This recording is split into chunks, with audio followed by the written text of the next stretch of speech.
The Thanksgiving dinner table went silent the moment I spoke. November 23rd, 2012. 6:47 p.m. I'm dropping out of college. The words landed between the mashed potatoes and the cranberry sauce like something fragile and explosive. I set my fork down carefully, even though my hands weren't steady.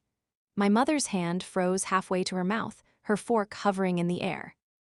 My father slowly placed his wine glass on the table with a sharp, deliberate clink. Across from me, my sister Jennifer stared like I had just confessed to joining a cult. "You're what?" my father asked. "I'm dropping out," I repeated.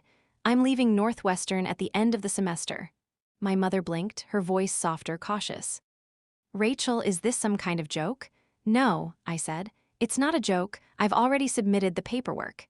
Jennifer leaned forward, disbelief written all over her face. "But you're a sophomore." "You're halfway done. Why would you do that?" "Because I hate it." The sentence came out sharper than I meant it to.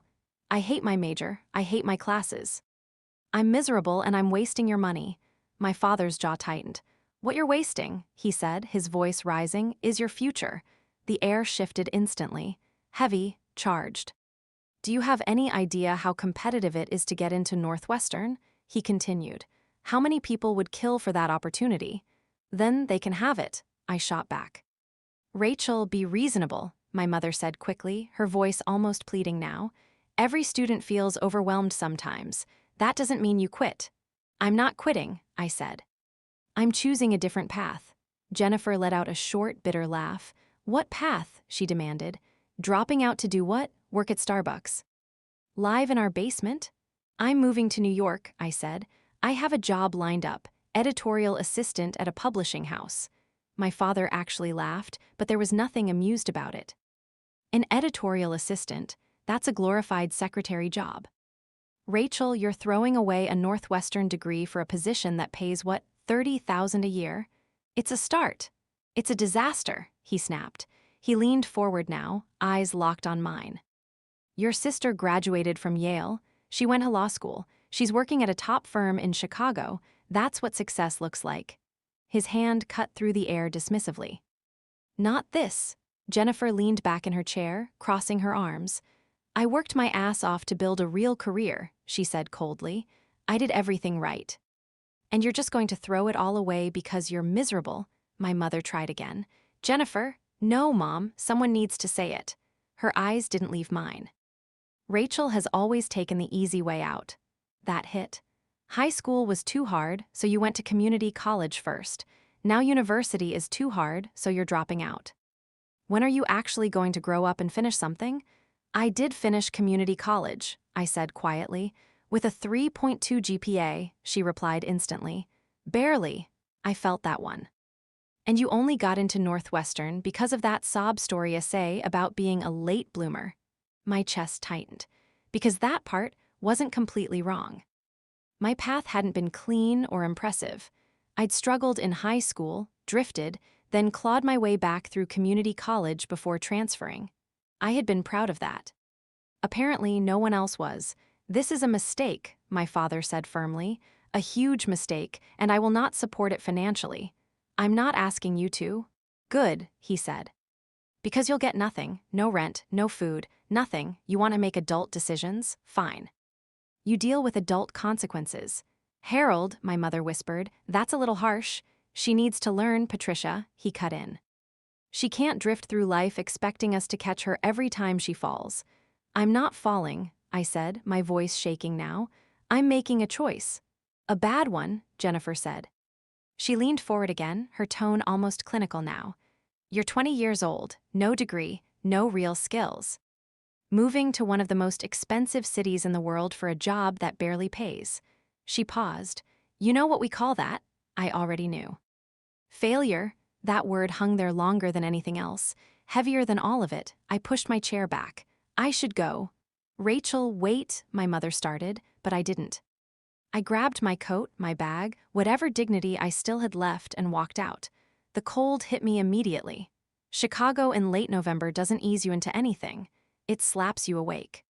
My breath came out in visible bursts as I walked down the street with no real direction.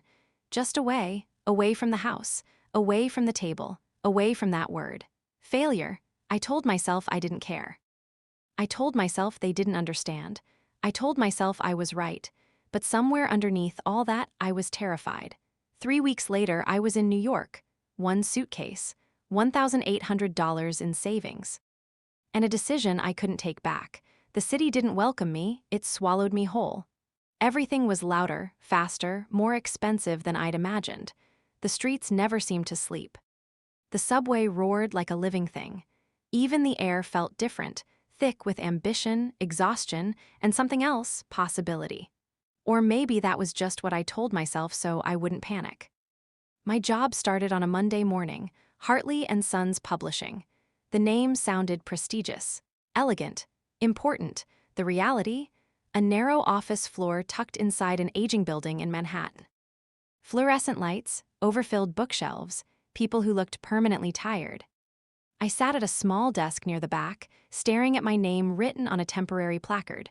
Rachel Miller, editorial assistant. It didn't feel impressive. It felt small. Coffee run? Someone said before I'd even logged into my computer. I looked up. A woman in her mid-30s, sharp eyes, fast voice. Sure. Black, no sugar, she added, already walking away. That was my introduction. By the end of the first week, I understood exactly what my father had meant. Editorial assistant didn't mean editing. It meant filing manuscripts, answering emails no one else wanted to answer, scheduling meetings, running errands, and reading what everyone else called the slush pile. Unsolicited manuscripts, hundreds of them. Stories no one had asked for, most of them terrible, some of them confusing, a few surprisingly good, but even the good ones rarely went anywhere. Reject pile, my supervisor would say, barely glancing up. I worked 60 hours a week, sometimes more. My salary, $28,000 a year. When you broke it down by hours, it was almost insulting. My apartment in Brooklyn was barely an apartment, 280 square feet. The kitchen was also the hallway.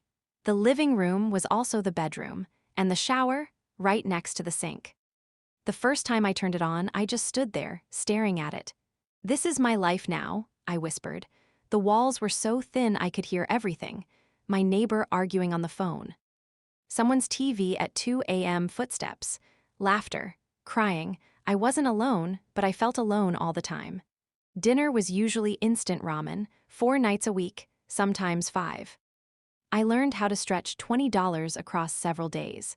Learned which grocery stores had the cheapest eggs. Learned how to pretend I wasn't tired all the time. I told myself this was temporary. That it was worth it, that I was building something. My family barely spoke to me. My mother called once a month, always polite, always distant. Your sister got engaged, she said during one call. Oh, that's great. Yes, he's a corporate lawyer, very successful. Of course he was. A pause. Jennifer's doing very well, she added. There it was. I could hear the unspoken words behind it. Why aren't you? Jennifer called exactly once, 6 months after I moved. I heard you're living in some shoebox in Brooklyn, she said. No hello, no warmth. Mom's worried about you. I'm fine. Are you? Her tone shifted sharper now. Because from where I'm sitting, it looks like you made a huge mistake and you're too proud to admit it. I'm happy, Jennifer. There was a pause, then a quiet, almost amused exhale. You're 20 years old, working insane hours for almost no money, she said. That's not happiness. It is for me. It's delusion. That word stung more than I expected. She softened slightly, but not much. Look, it's not too late, she said. You can go back, re-enroll, finish your degree. I don't want to. Then what do you want? She snapped. To struggle forever. I want to do something I actually care about. And what is that? Filing papers? Making coffee? Her voice hardened again. You're embarrassing the family, Rachel. I froze. Embarrassing the family? Yes, she said plainly. Do you know what I tell people when they ask about you? I didn't answer. I have to say my sister dropped out of college to work in publishing. She paused. Do you know how that sounds? I swallowed. Like I'm following my passion? No, she said.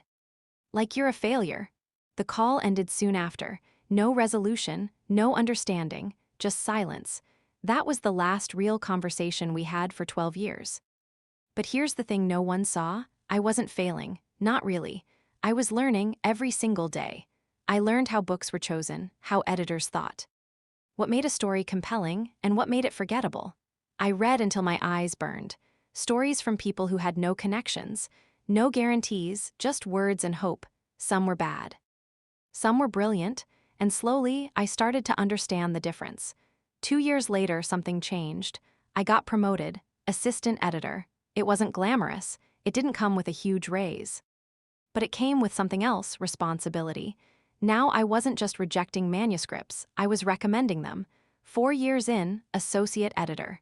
6 years, senior editor. By then, people knew my name, not publicly, not in a flashy way, but inside the industry, it mattered.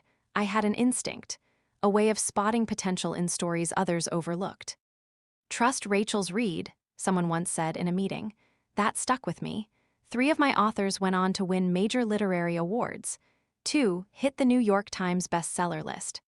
But those weren't even my proudest moments. The ones I remembered most were the writers who almost gave up, the ones who thought they weren't good enough. The ones who just needed someone to say, I see it, there's something here. Because I knew that feeling better than anyone. And somewhere along the way, I found something I hadn't even been looking for. I found what I actually loved. For a long time, I thought success would feel louder, more obvious. Like a moment where everything clicked into place and someone said, you made it.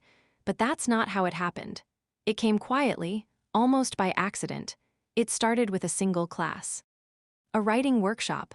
Night hours, extra work, small paycheck. I didn't need it, at least not financially, but something about it pulled at me. NYU is looking for adjunct instructors, a colleague mentioned casually one afternoon. Creative writing, you'd be good at it. I don't have a graduate degree, I said immediately. Doesn't matter for adjuncts, she shrugged. You have industry experience, that counts. I almost didn't apply, almost. The classroom was smaller than I expected, 12 students. A mix of nervous energy and quiet confidence. Some looked like they'd been writing their whole lives. Others looked like they weren't sure they belonged there at all. I recognized that feeling instantly. I had lived in it. Okay, I said, standing at the front of the room, trying to ignore the tightness in my chest. Let's start simple. Why are you here? Silence.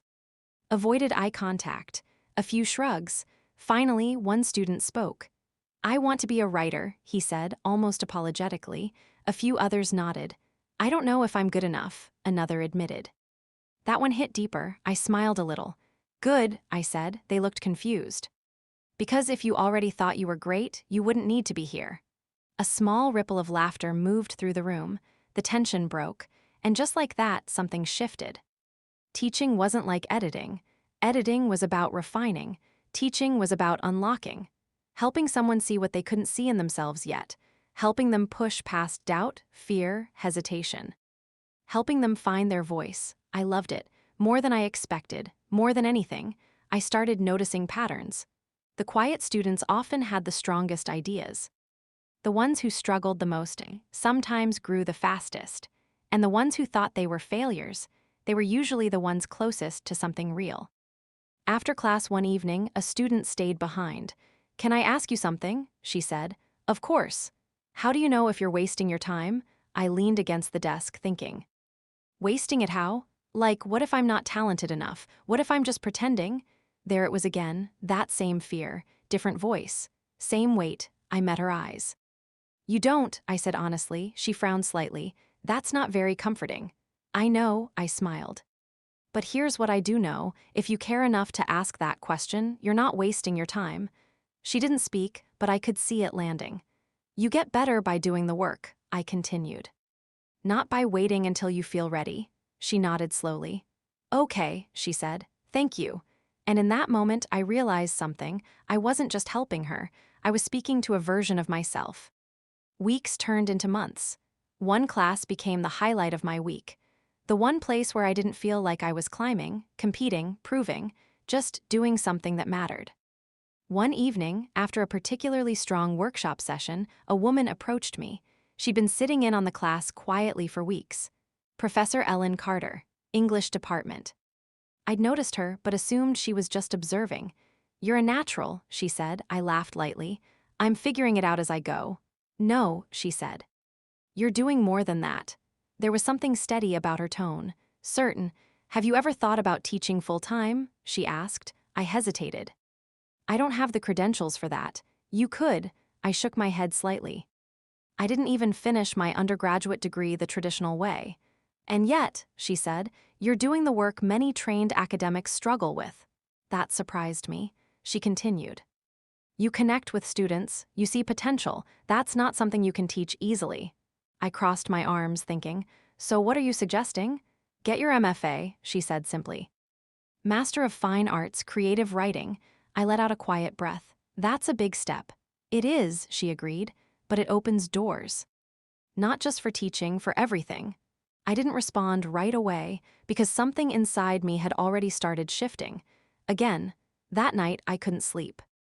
I lay in my tiny Brooklyn apartment, staring at the ceiling, listening to the distant hum of the city. MFA, back to school, after everything. After walking away once already, was I going backward? Or forward? I thought about my father's voice. You're wasting your future. Jennifer's voice, you never finish anything. And then another voice, quieter but stronger. What if this is exactly what you're supposed to do? At 26, I applied. Not to prove anything, not to fix the past, but because, for the first time, I knew why I was doing it. I got in. The program was intense, demanding, unforgiving in ways I hadn't expected. I worked full-time during the day, classes at night, writing in the spaces in between. Subway rides became writing sessions. Lunch breaks turned into editing hours. Weekends disappeared completely. It was the hardest 2 years of my life, harder than New York, harder than starting over, because this time I cared more. There were nights I wanted to quit, moments where the old doubts came rushing back. You don't belong here, you're behind, you're not good enough. But this time I didn't listen. At 28, I graduated. MFA in creative writing. And something else, proof. Not for my family, not for anyone else. For me. A few weeks later, I got an offer, Columbia University, teaching undergraduate creative writing. I stared at the email for a long time, reading it over and over again, making sure it was real. The girl who got called a failure at the dinner table was now being asked to teach at one of the top universities in the country. Life didn't suddenly become easy, but it became clear. And for the first time, I wasn't just building a career. I was building a life that felt like mine. Teaching at Columbia changed everything. Not overnight, not in some dramatic, movie-like way. But slowly, steadily, it reshaped my world. My first semester, I was terrified. Standing in front of a full classroom, not 12 students this time, but 30, felt very different. These weren't casual learners, they were ambitious, focused, sharp, and I kept thinking the same thing. What if they realize I don't belong here? But something unexpected happened. They listened.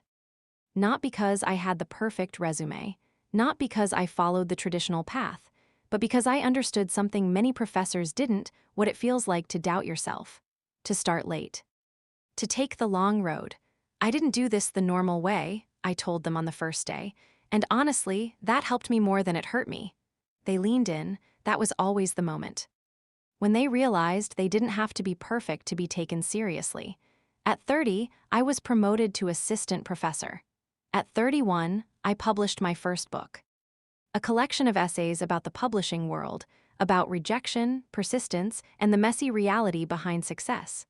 I didn't expect much from it, maybe a few reviews, a small audience.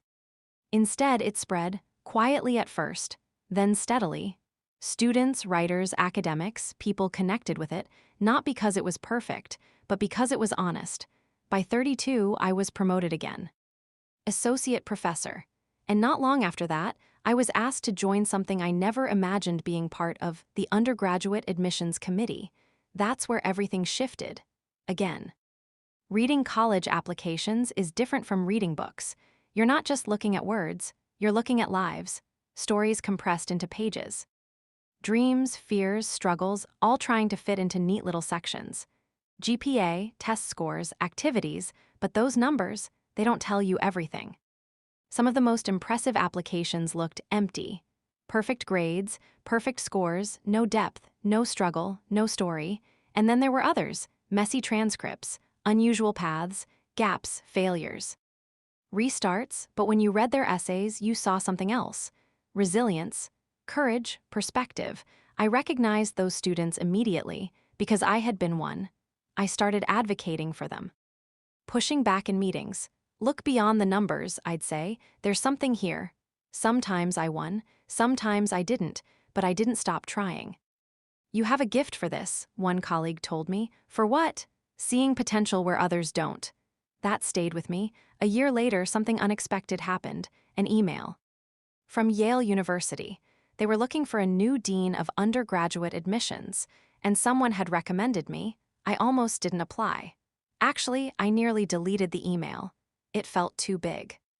Too far, too unrealistic. You should do it, my department chair said when I mentioned it. That's Yale, I replied. Exactly, she said. And you're exactly the kind of person they need. I thought about it for days, then weeks. All the old voices came back. You don't belong there, you're not qualified enough, they'll never pick you. But there was another voice now, stronger than before. Apply anyway, so I did. 6 interviews, each one more intense than the last, panels, committees. Conversations that felt more like interrogations. Then one morning, the call came. We'd like to offer you the position. I didn't speak. For a few seconds, I couldn't. Dean of Undergraduate Admissions. At Yale, at 32 years old, the irony wasn't lost on me, not even a little. The girl who dropped out of college was now deciding who got into one of the most prestigious universities in the world. I moved to New Haven in August 2024. New office, new city, new life. The work was intense, demanding in a completely different way. We received over 50,000 applications for around 1,500 spots. Every decision mattered. Every file represented a real person. A real future, and I took that seriously, because I knew what it felt like to be overlooked, misunderstood, judged too quickly. I read thousands of applications, late nights, early mornings. Coffee becoming less of a habit and more of a necessity. And then, something happened that I wasn't prepared for. It was a Friday evening. January 2025.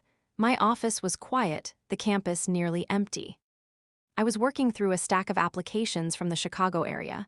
Routine, focused, until I saw the name, Amanda Chin. My hands froze. Chin, that was Jennifer's married name. I stared at the file for a long moment. Heart beating faster now, then slowly I opened it. 17 years old.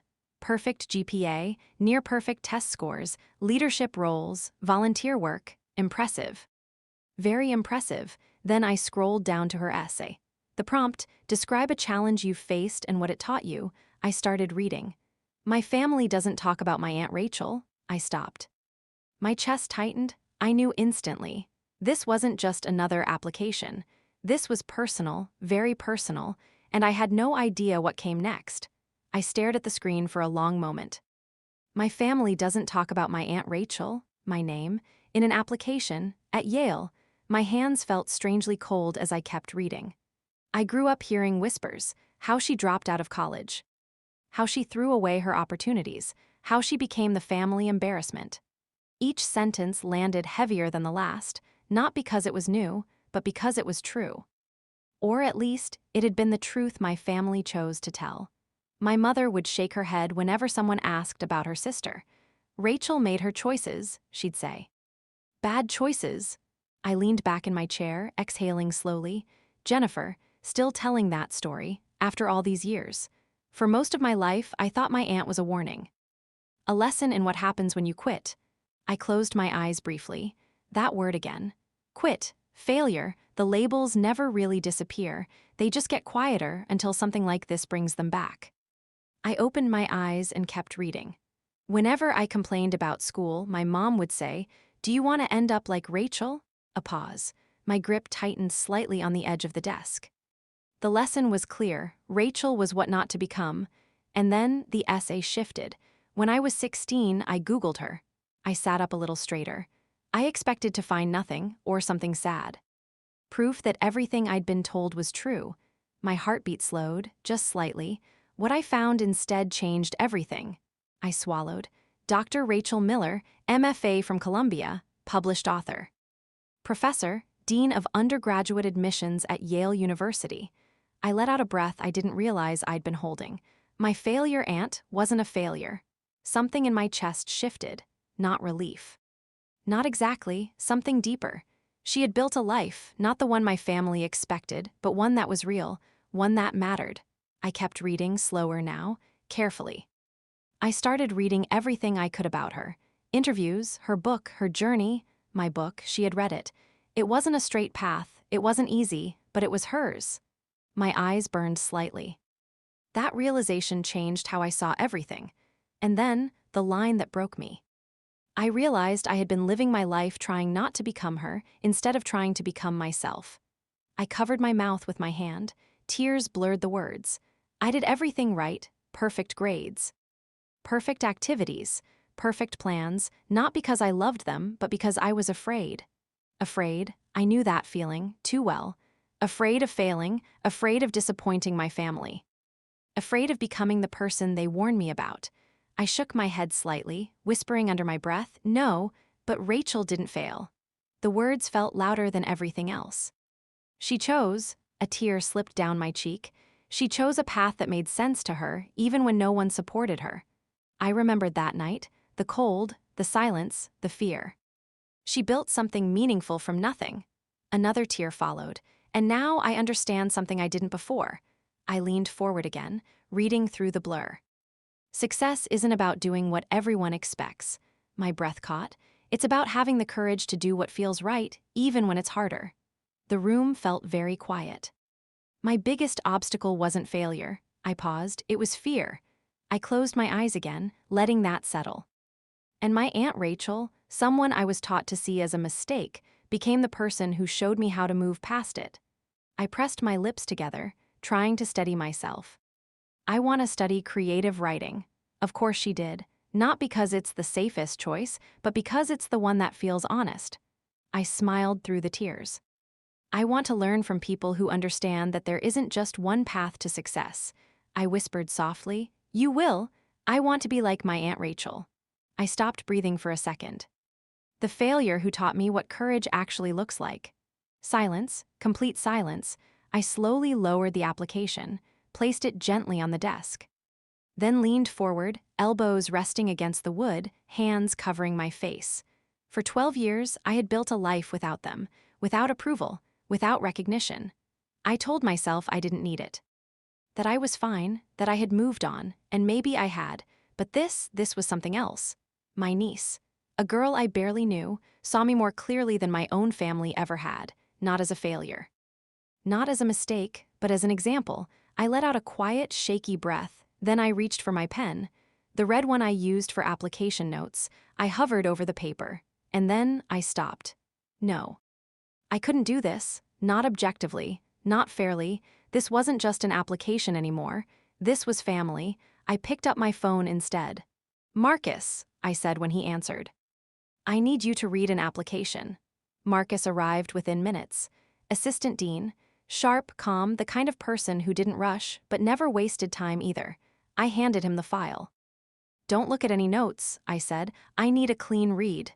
He studied my face for a second. "Personal?" I nodded. "Family." That was enough for him. He sat across from me and started reading. Page by page, transcript, test scores, activities, recommendations. Then the essay. I watched his expression change, subtly but noticeably. A slight pause, a longer look at one paragraph. A quiet exhale near the end. When he finished, he closed the folder gently. "Strong," he said. "Strong how?" I asked. "Across the board," he replied. "Academically, she's near perfect." But that's not the interesting part. I didn't speak. I already knew what he was going to say. "That essay," he continued, "is exceptional." I looked down at the desk. "It's honest, self-aware. Reflective in a way most applicants don't reach," he said. "She's not just telling a story, she's showing growth." He leaned back slightly. "She understands something most 17-year-olds don't." "Which is?" I asked quietly. "That success isn't linear." I let that sit between us. He tapped the file lightly. "The family conflict, this is about you, isn't it?" "Yes." "The aunt in the essay." "Yes." A small pause, then, "Wow, what would you do?" I asked. "If it were your decision?" He didn't hesitate. I'd admit her. The answer came too quickly to question, too honestly to doubt. She's qualified, he added. But more than that, she fits. Fits how? The kind of student who challenges assumptions, who thinks deeply, who actually grows here. He slid the file back toward me. But you can't be the one to decide. I nodded. I know. There are rules for a reason, especially in admissions. Fairness isn't optional, it's everything. Do you want me to take it to committee? He asked. I hesitated. Not because I didn't trust him, but because I knew what this meant. Once it left my hands, it was out of my control. I thought about Amanda, somewhere in Chicago, probably checking her email too often, pretending not to care, hoping anyway. I thought about Jennifer. Proud, certs. Still telling the same old story about me, and then I thought about myself. At 20, cold, alone, standing on a Chicago street corner, wondering if I had just ruined my life. Yes, I said finally, take it to committee. Marcus nodded, then I added, but don't tell them about the connection. He raised an eyebrow. You sure? Let them evaluate her on merit, I said. That's the only thing that should matter. He held my gaze for a second, then nodded again. All right. The next 2 weeks felt longer than they should have, even with everything else going on.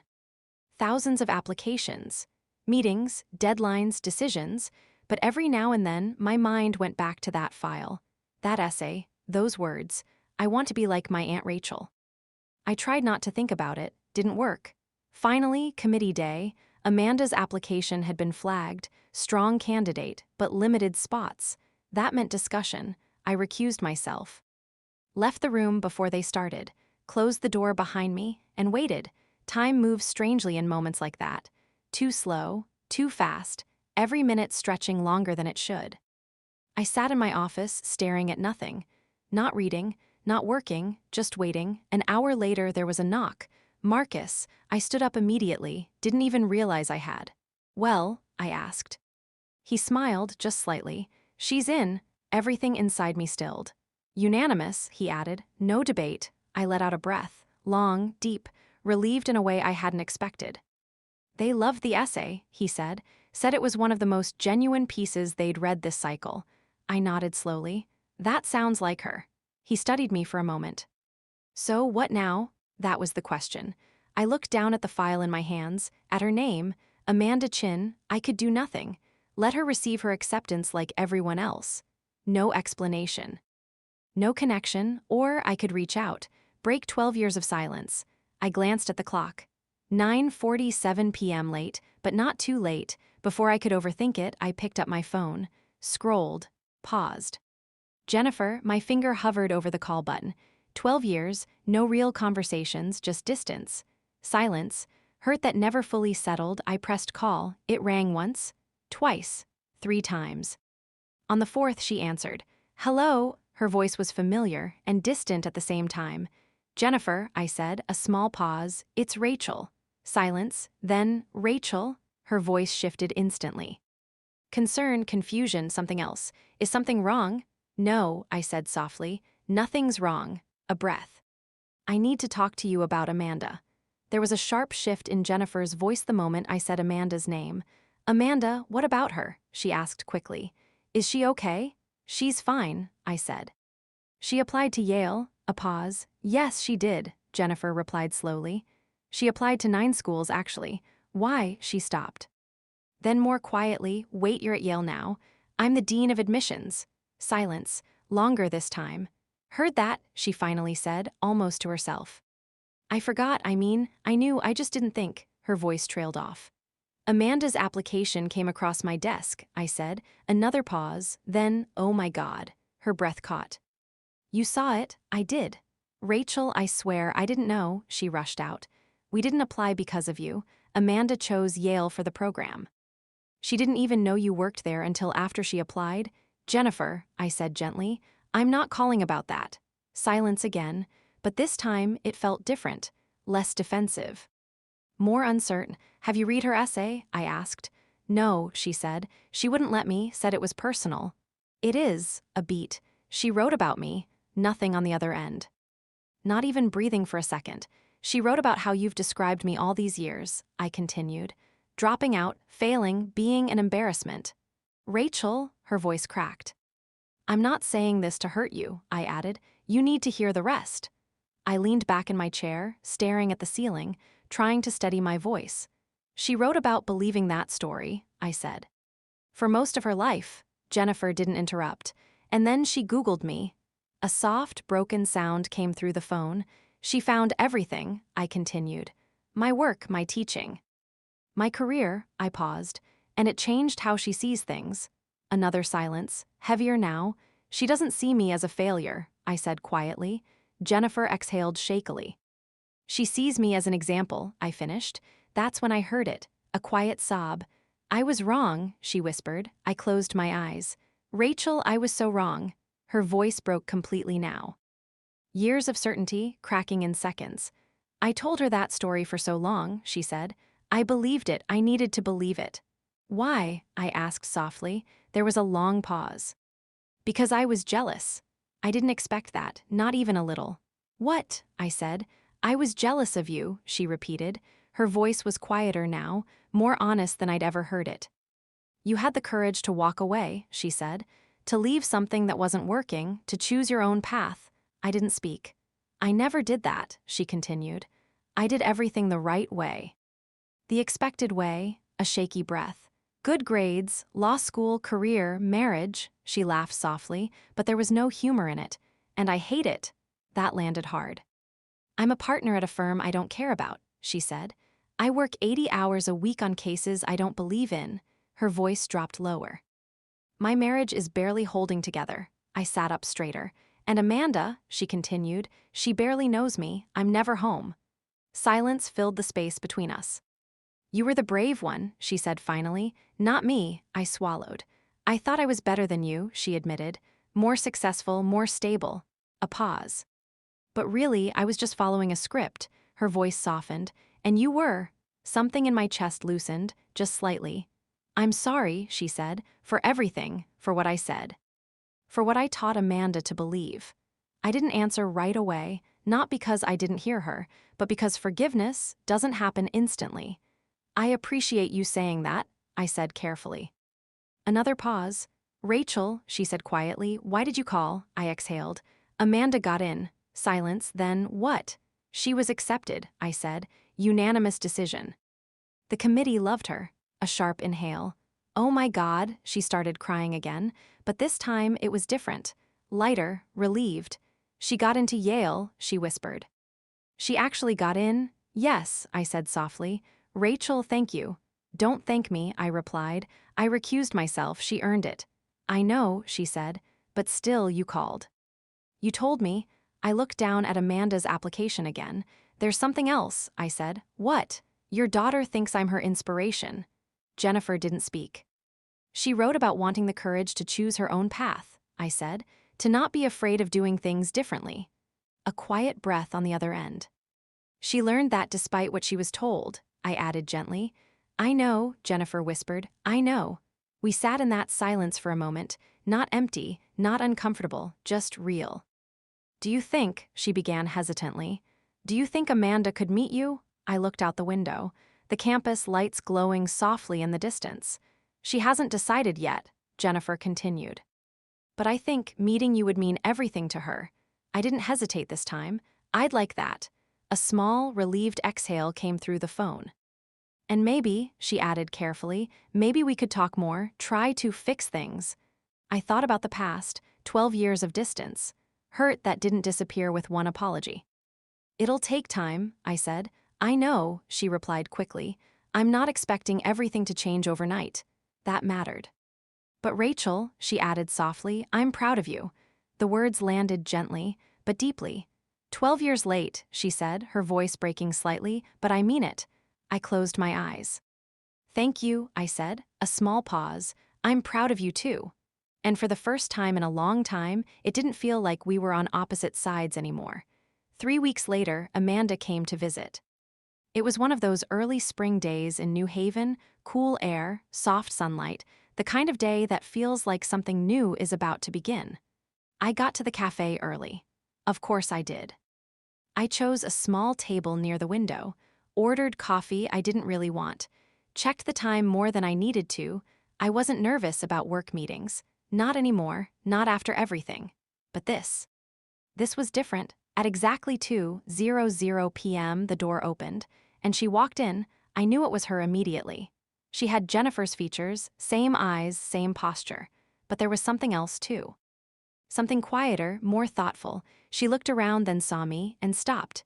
"Aunt Rachel," her voice was soft, careful. "Amanda." For a second, neither of us moved. Then she walked over. "Hi," she said. "Hi." We both smiled, slightly awkward but real. She sat down across from me, wrapping her hands around her coffee cup like she needed something to hold on to.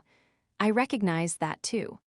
"So," she said after a moment, "you read my essay." "I did." A small pause. "I'm sorry if it was awkward," she said. "I didn't know you were the dean when I wrote it." "Don't apologize," I said gently. "It was honest, that's what matters." She nodded, looking down for a second. "My mom told me," she said quietly. "About everything, what she used to say about you." I didn't respond right away. "She said she was wrong," Amanda added. That mattered more than I expected. "She was," I said softly. Amanda looked up at me, not defensive, not uncertain, just steady. "Is it true?" she asked. "What part? That you dropped out of Northwestern?" "Yes." "And moved to New York with barely any money?" "Yes." "And worked in publishing for years before going back to school?" "Yes." "And now?" "You're this," she said, gesturing lightly around. I smiled, something like that. She leaned back slightly, studying me. "That's the coolest story I've ever heard." I laughed a little. It didn't feel cool at the time. "I don't think that's what makes it cool," she said. I raised an eyebrow. "You chose it," she said simply. That landed deeper than anything else. We sat there for a moment, not awkward this time, just thinking. "My mom wants me to major in economics," Amanda said after a while.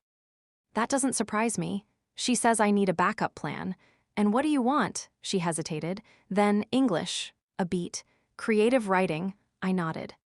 "But everyone says it's impractical," she added. I leaned forward slightly. "Amanda," I said, "do you know why I'm sitting here right now?" She shook her head. "Because I spent years being told I was doing everything wrong," I said. "Dropping out, wrong. Publishing, wrong. Going back to school, wrong." She listened carefully. "And every time," I continued, "I had to decide whether I believed them or myself." A pause. "What did you decide?" she asked quietly. "I decided to find out for myself." She nodded slowly. "That's what your essay shows," I added. "You're not just following a path, you're questioning it." She looked down at her hands. "I'm scared," she admitted. "Of what? Choosing wrong?" I smiled slightly. "You will." She looked up, surprised. "Everyone does," I said, more than once. A small laugh escaped her. "But here's the part people don't tell you," I continued. "You can choose again." She went quiet, letting that sink in. "You're not locked into one decision forever," I said. "You're building a path. And paths can change." She nodded, more confidently this time. "Students like you," I added, "the ones who think deeply, who question things, you're the ones who actually do something meaningful." She smiled slightly. "Students like you," she said softly. I smiled back. "Yeah, students like me." We talked for 2 hours, about writing, about fear, about expectations, about what it means to build a life that actually feels like yours. And somewhere in that conversation, the distance disappeared. She wasn't just my niece, not just a name on an application. She was someone I understood, and someone who understood me. Before we left, she hesitated. "Can I ask you something?" she said. "Of course." "Did you ever regret it?" I didn't need time to think. "Not for a second," she smiled, not big, but certain. "I think I'm going to choose Yale," she said. "I had a feeling." "And I think," she added, "I'm going to choose writing." I nodded. "I think that's a good choice." She stood up, then paused. "Thank you," she said. "For what?" "For being you." I felt that one. We hugged, a little awkward at first, then real.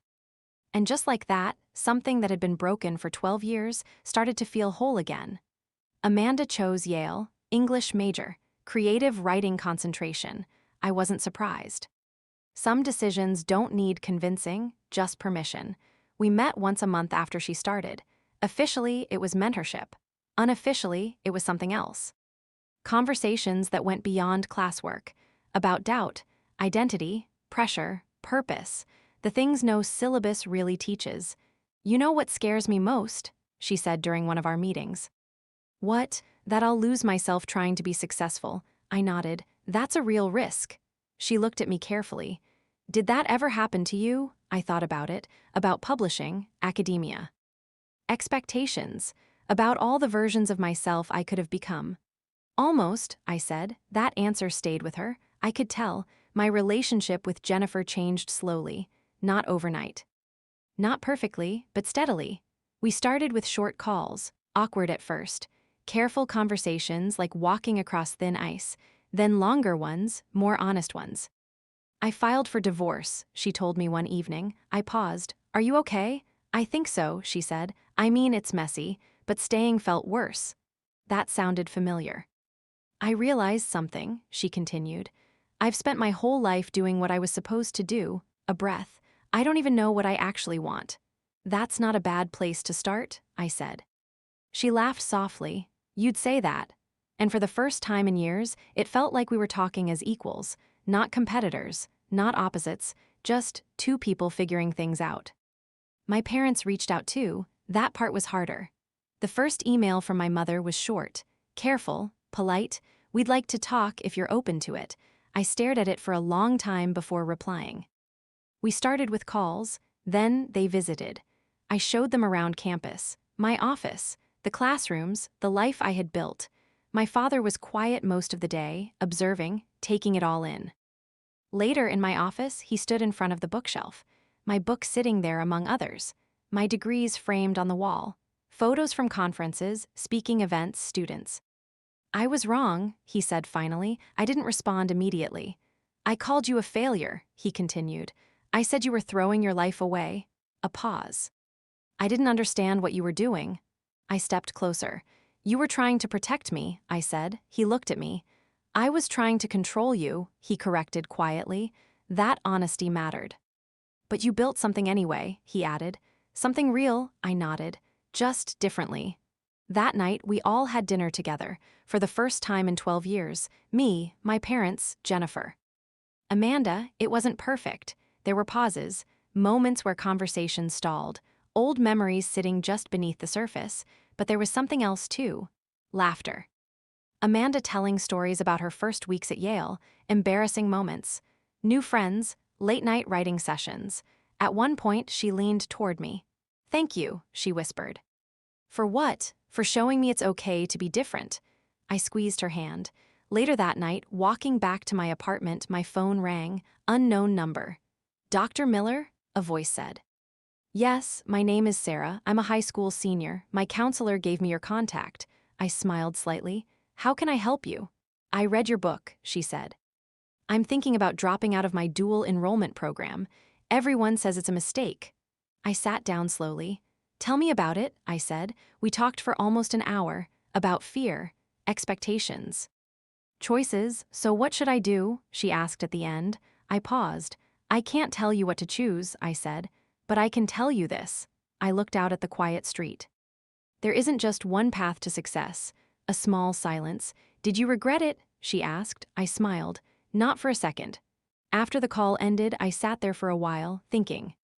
About that Thanksgiving dinner.